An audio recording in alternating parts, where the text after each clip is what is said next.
Yelele. Alléluia. Yelele. Que tous ceux qui respirent louent le Seigneur Jésus-Christ de Nazareth.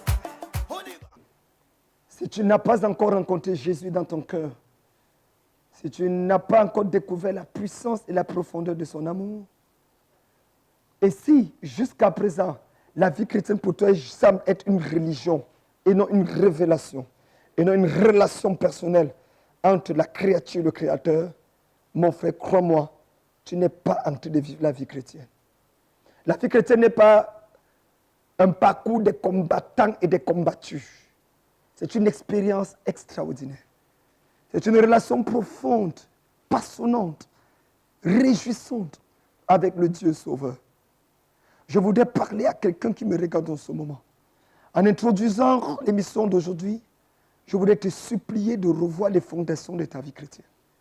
Est-ce que Jésus est vraiment dans ton cœur ou bien il est dans tes poumons? Est-ce que véritablement il est le centre de ta vie? Est-ce que ton nom est effacé du livre de la mort et inscrit dans le livre de vie au ciel? Si tu ne l'as pas encore fait, je t'en supplie. On peut hésiter sur beaucoup de choses. Il ne faut jamais hésiter sur son salut. Tu as besoin de naître de nouveau. Beaucoup sont baptisés par aspersion, baptisés par immersion, fréquentent des églises évangéliques, mais sont en train d'aller tout droit en enfer.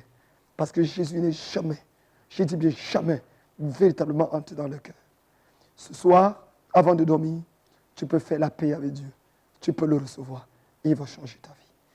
Je suis le docteur Dionado Kamdemnunga, président de la mission Ange de Nazareth, et tout le plaisir est pour moi de vous savoir de plus en plus nombreux à recevoir la parole de Dieu, à être défiés par les mystères contenus dans cette parole. Et surtout, merci pour les nombreux témoignages, les coups de fil et les SMS que vous nous envoyez par rapport au changement qui a eu lieu dans votre vie. Que Dieu vous bénisse. Nous sommes très heureux de savoir que nous sommes là pour vous servir.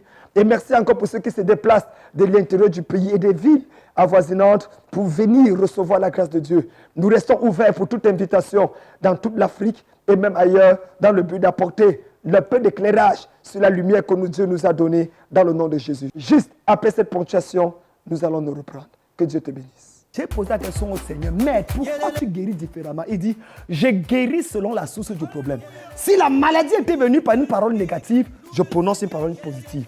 Si la maladie était venue parce qu'on avait trafiqué les choses sur la terre, j'utilise la terre et je ramène les yeux. Si la maladie est venue parce qu'on avait volé dans les eaux, j'utilise l'eau et je baisse. Frère, apprenons la bataille spirituelle.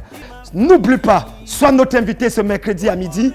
Ou alors, ce vendredi à 19h, et pourquoi pas finir la semaine en beauté avec nous ce dimanche à partir de 17h. C'était le bishop George Ido, docteur Dionado Kamdemnunga, à votre service. L'ange de Nazareth a été créé pour vous bénir. Ma vie est pareille à l'aigle qui éveille sur sa couvée.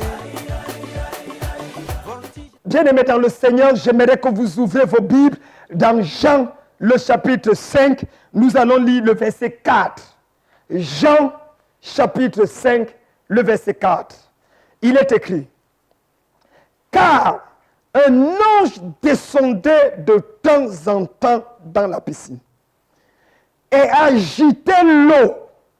Et celui qui descendait le premier, après que l'eau avait été agitée, était guéri, quelle que soit sa maladie. » Je prêche aujourd'hui sur le thème « Pourquoi l'eau de Bethesda guérissait ?» Pourquoi l'eau de la piscine de Bethesda guérissait les maladies. Écoutez-moi bien. La Bible nous raconte une histoire incroyable. Jean parle de Jésus et le but de Jean, c'est présenter la divinité de Jésus. Il va choisir 7 à 8 miracles pour parler de la suprématie de Jésus sur les lois de la nature. Le premier miracle de Jésus va transformer l'eau en vin. Le deuxième miracle, troisième, quatrième, cinquième, sixième, septième, jusqu'à ce qu'il va arriver à 8 miracles dans le but de faire comprendre à tous les philosophes et tous les gnostiques qu'en réalité, le prophète de Nazareth n'était pas juste un prophète envoyé de Dieu, mais il était Dieu fait chair, la parole incarnée. Au niveau de Jean chapitre 5, la Bible dit qu'après cela, il y eut une fête des Juifs. Et Jésus monta à Jérusalem.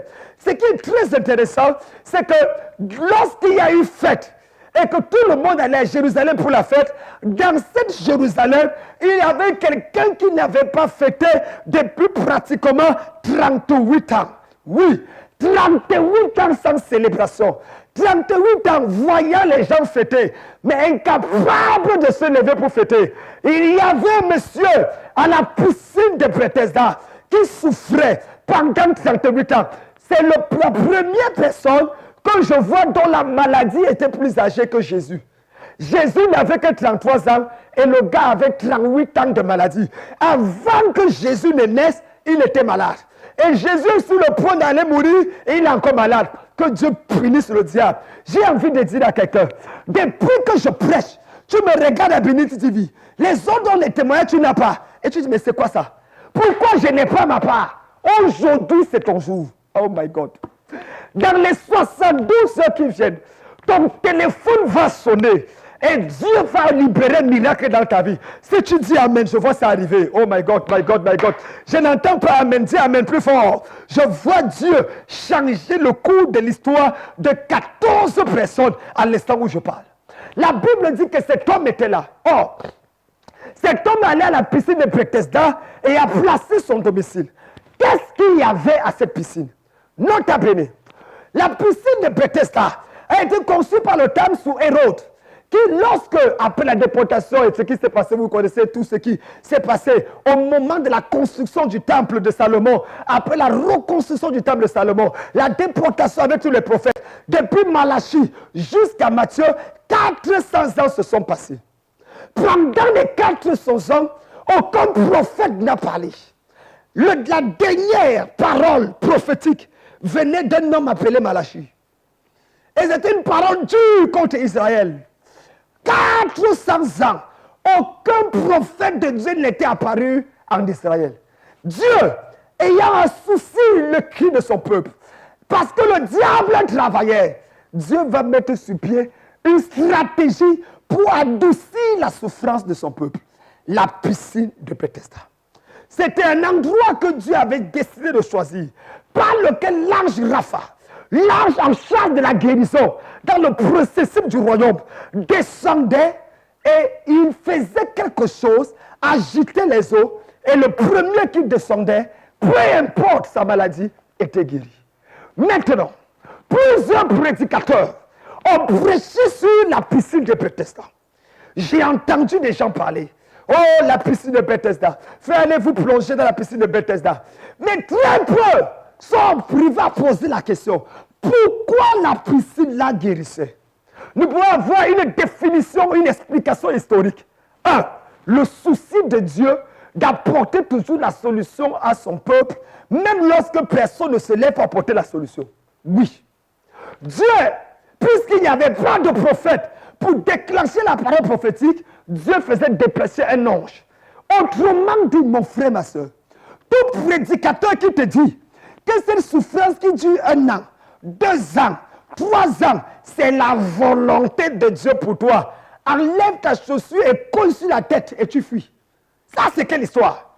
Dieu ne peut pas voir la souffrance de son peuple et accepter cela comme étant un enseignement qu'il lui donne. Jamais. Il dit à Moïse dans Exode 3, j'ai vu la souffrance de mon peuple et j'ai entendu les cris que le font pousser les Égyptiens.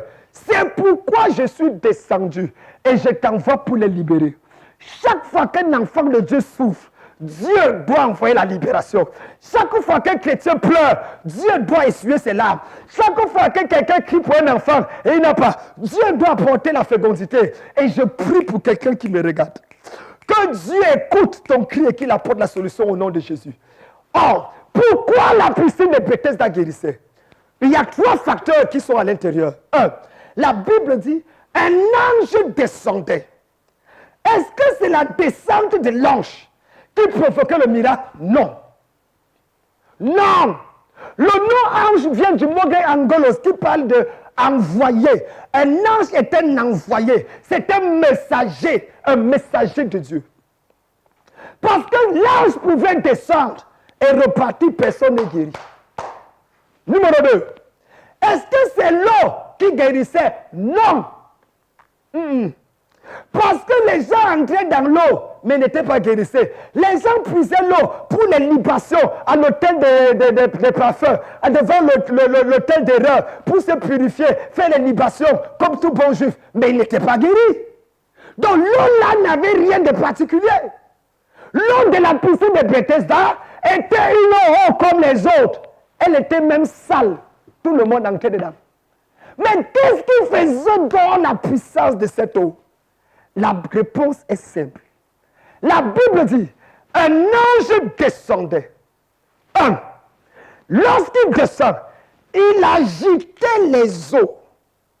Et la personne qui descendait, après que l'eau ait été agitée, recevait la guérison, quelle que soit sa maladie. Autrement dit, le mystère de l'eau de la piscine de Bethesda ne résidait pas à la descente de l'ange, ne résidait pas des pouvoirs mystiques que l'eau a, ne résidait même pas au fait que les gens sont là-bas et ils croient que Dieu va le faire, que c'est dans un temple, mais ça résidait à l'agitation de l'eau.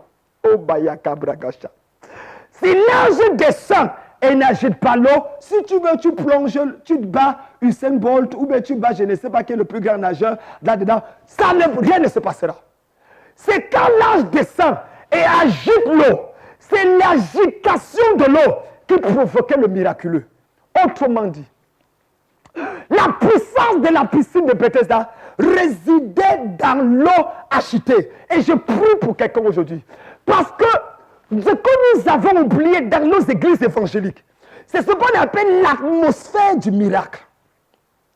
Peu importe la puissance d'un homme de Dieu, peu importe l'autorité qu'il a, quand tu arrives dans un endroit, s'il n'y a pas une atmosphère que la plupart des experts dans la parole comprennent dans ce que je dis, on appelle ça l'atmosphère du miracle. Si ce n'est pas présent, peu importe où ton nom son, rien ne se passera. Tu ne me crois pas?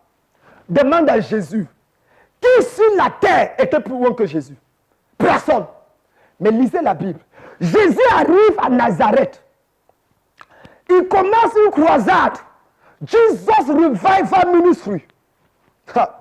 On amène les paralytiques, les aveugles, les boiteux.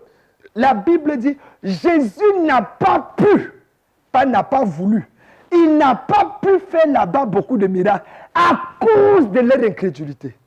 Autrement dit, l'atmosphère n'était pas prête pour le déclenchement du miracle. Écoutez-moi très bien.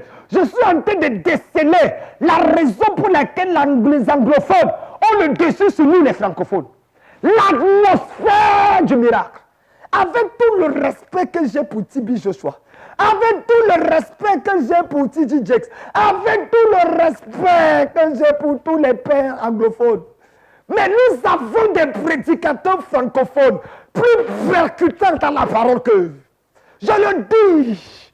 Nous avons des hommes de Dieu en francophonie qui dissèquent les Écritures. Mais pourquoi il n'y a pas autant de miracles?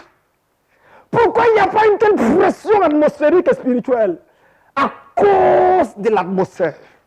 Quand l'atmosphère est négative, peu importe tes efforts, tu vas te battre, ça ne va pas avancer. Écoutez-moi très bien.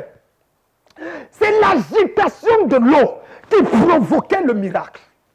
C'est l'atmosphère qui a été créée, qui poussait les gens à entrer dans l'eau et ils étaient guéris, quelle que soit leur maladie.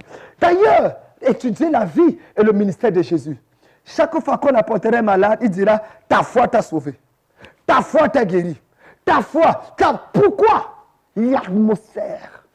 La Bible dit, une femme atteinte de perte de sang depuis 18 ans a touché le bord du vêtement de Jésus et était guérie. Alors que les pierres, les autres personnes malades touchaient le Jésus jusqu'à frotter les épaules de Jésus, mais ils n'étaient pas guéris. Plusieurs personnes marchaient avec Jésus et ils touchaient, mais ça guéri. Comment une femme vient toucher? La réponse est simple. Elle se disait à son cœur, si je peux seulement toucher le bord de son vêtement, je serai guéri. Frère, la foi ouvre la porte à l'atmosphère spirituelle. Oh, C'est pour ça que Jésus à Nazareth n'a pas pu faire des miracles. Simple. À Nazareth, il a grandi. Il jouait. Il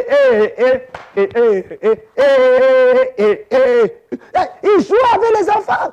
En fait, il était même charpentier. C'est sûr que quand il arrivait à Nazareth, certaines personnes lui attrapaient, lui ont dit, la chaise que tu m'avais fabriquée là, elle s'est cassée, rembourse-moi mon argent.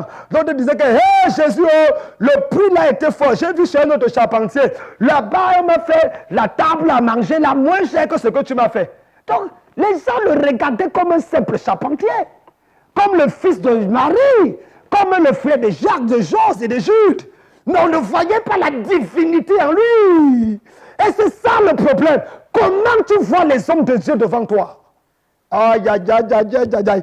Comment tu vois ton pasteur? C'est ta manière de voir ton leader qui détermine la bénédiction dans ta vie. Élisée voulait l'onction. Élie lui dit, ce que tu demandes est difficile. Mais si tu me vois monter, l'onction descendra. Donc, assure-toi que tes yeux soient fixés sur moi. Et vois-moi monter. C'est quand tu me vois en haut que la grâce coule dans ta vie. Principe des vases communicants. C'est le vase qui est au-dessus qui communique à celui qui est en bas. Tant que tu vois ton pasteur comme égal à toi-même, il n'y aura pas de communication. L'atmosphère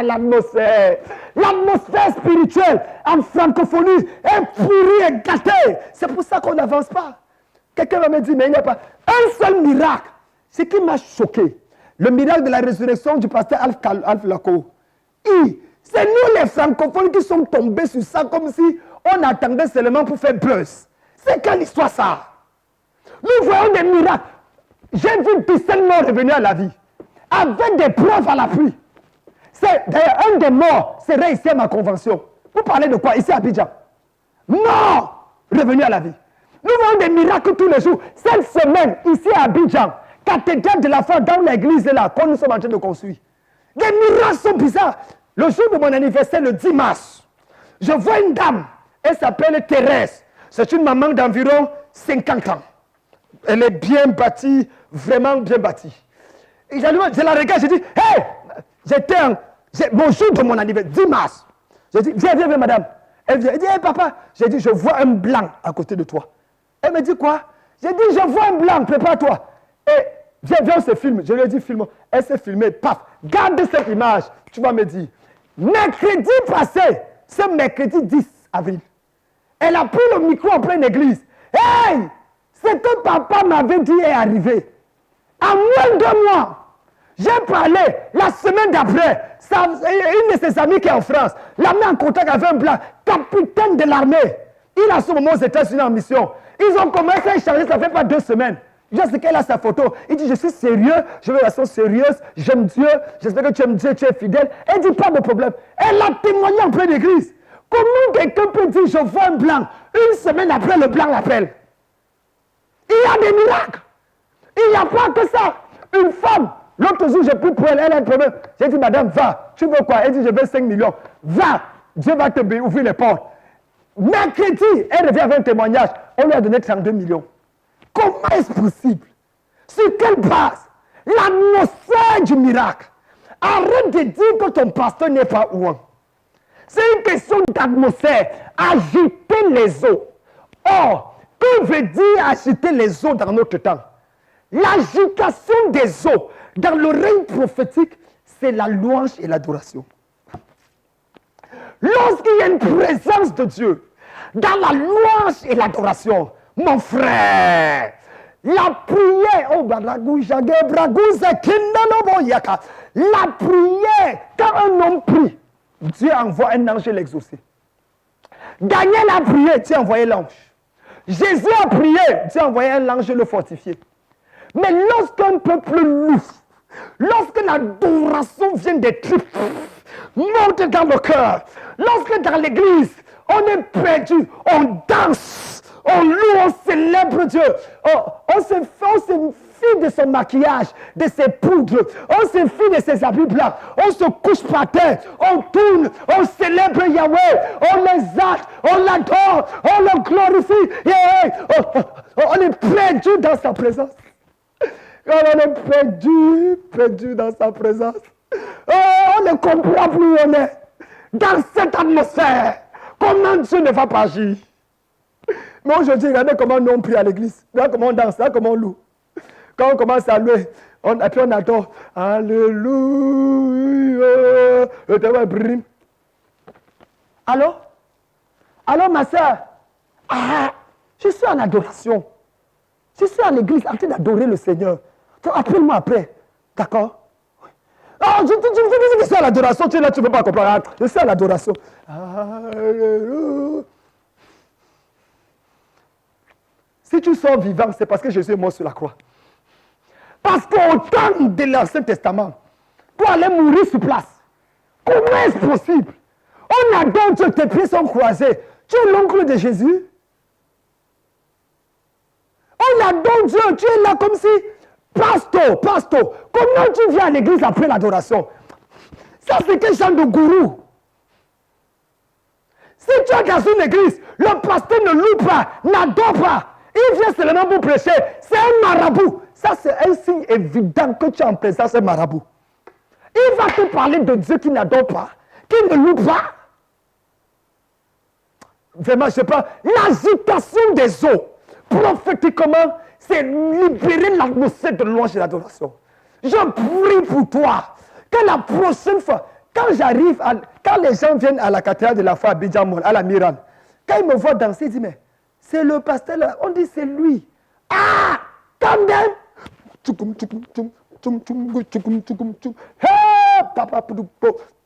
Frère, si tu veux, tu me dis que je n'ai plus l'onction. C'est toi qui me donnes l'onction. Quelqu'un est venu me dire, mais papa, tu es un bishop. Il faut te comporter. J'ai dit, si bishop veut dire ne pas s'enrouler à terre pour Jésus. Si bishop veut dire ne pas adorer jusqu'à se déshabiller. Pardon, prenez votre titre de bishop, allez avec. Je veux aller au ciel. Je veux rester fidèle à Dieu. Je suis son enfant. Je ne suis pas né bishop. Je suis né enfant de Dieu avant de devenir plus tard. J'ai envie de prier pour toi. Est-ce que tu sais que si cette semaine, tu entres dans une saison de louange et d'adoration, ta vie va être bouleversée? Est-ce que tu sais que si cette semaine, tu oublies tes problèmes et tes fardeaux, tu arrives à l'église, tu loues et tu danses, oh my God, tu verras le ciel s'ouvrir au-dessus de ta tête. Frère, agite les eaux. Ma soeur, agite les eaux. Je me rappelle, c'est là quelques années, mon fils avait pris le poison. Mon premier fils s'appelait Champion. Aujourd'hui, il a 14 ans. Il avait pris le poison et il était en train de mourir. À l'époque, je voyais la télévision, j'étais en train de regarder Jack Bauer. Et directement, ma gouvernante veut dire l'épouse, hé, Champion est en train de mourir. Il a pris le poison sans savoir. Vous savez, les enfants tout petits. Il avait à cette époque, je crois, 4 ans. Il y a cela presque 10 ans. Il a pris le poison comment? C'était catastrophe à la maison. Sa mère dit, où est son père? On dit, il est au salon en train de regarder la télé. Elle arrive avec le corps de l'enfant, elle pose le corps là. L'enfant était là comme ça, presque poison. J'ai dit à madame, elle est venue se passer devant la télé, elle dit, si l'enfant s'y meurt, tu vas tout tourner, toi seul. Fais l'enfant, toi seul. Mais le donner à 9 mois, toi seul. Comme tu parlais, tu prêches seulement à l'église. Viens prêcher ici, viens montrer ton nom. J'ai compris que la femme, c'est sérieuse. J'ai dit, c'est quoi? On m'a raconté. J'ai dit, j'ai regardé l'enfant. Le corps sans vie. Mon fils, premier-né. Je me suis levé de là où j'étais. J'ai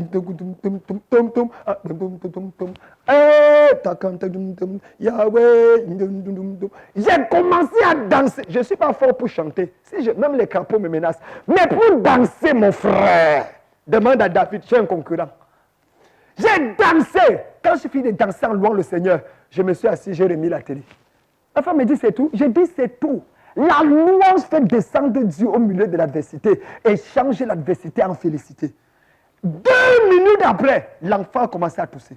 Quand l'enfant tousse, il vomit. Le poisson est sorti. Il est vivant jusqu'aujourd'hui, il a 14 ans. Et il est en train de faire le collège. Comment est-ce que tu peux expliquer ça? La louange! Quand le diable s'attend à ce que tu pleures, danse. Quand tu reçois une mauvaise nouvelle, danse. Quand on t'annonce quelque chose qui n'est pas bien, danse. Pendant que tu loues Dieu, tu vois Dieu agir en ta faveur. Je prie pour toi aujourd'hui. Que Dieu te donne la grâce d'agiter les eaux. À la Mira de Nazareth, ici à Abidjan, Bonoumen, nous apprenons le peuple à agiter les eaux. C'est pour ça qu'il y a des miracles. Nous poussons les gens à agiter les eaux. On danse jusqu'à... Il n'y a personne qui est grand. Milliardaire, c'est pour toi. Ministre, c'est pour toi. Un ministre est venu l'autre jour à l'église. Et il s'est assis, il dit que non, je ne veux pas. J'ai dit, si tu ne veux pas t'asseoir et danser, tu continues ton chemin. Et on commence à danser, il crie, j'ai appelé, danser devant excellence. Et j'ai dansé avec lui.